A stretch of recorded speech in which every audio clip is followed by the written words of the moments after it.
Welcome to the Mike Peluso Outdoors here. I got to show you guys this. This is when you're running tournaments and guiding and all that good stuff. Boy, you do whatever you can do on the fly to keep yourself in action. And I'm off the water today, so I get a chance to work on this stuff. But yeah, you guys are gonna love that masterpiece of. Well, we got some tape on there, some zip ties, and as you can see, she's a little wobbly, but hey, you know what? You got to do what you got to do, right? You got to keep fishing and take care of business. But I just want to talk a little bit about what's going on right now here locally on both the Missouri River, Lake Oahe, and Sakakawea. My last 3 trips, I've actually been on the water 8 out of the last 9 days.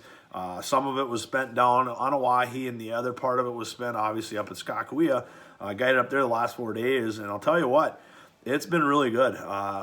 You're not catching a ton of fish up there. You got to work for them. You got to look for them. It takes you some time. But, man, when you get on them and catch some of these fish, they are incredible. We 2 boats been up here the last couple days with MJ's guides, and we've had probably 6 fish over that 27-inch range. And 1 touching 30. So there's some big fish coming in right now.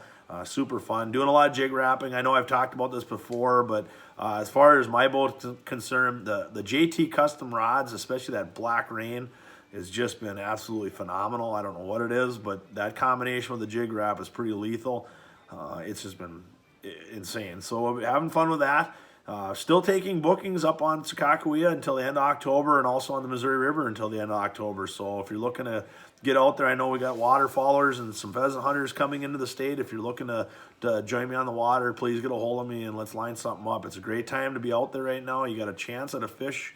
And I said this on a previous post, a fish of a lifetime every time you set the hook right now. So certainly good. I think our river's going to get pretty good this fall. I know we got the tumbleweed tournament coming up here. I'm not in that as of right now, but super excited to see what comes in on that one, and maybe we'll report back on that too to see how it's going. But I think the fall on the Missouri River and also on Sakakawea is going to be pretty good. But I suppose I better get cracking on this thing. I need a new transducer, and I went and got one today at our very own, very favorite, great place to shop is Shield Sporting Goods. So, or actually, it's Shield's All Sports. But hey, till next time, it's MikePelusoOutdoors.com. Thanks for watching.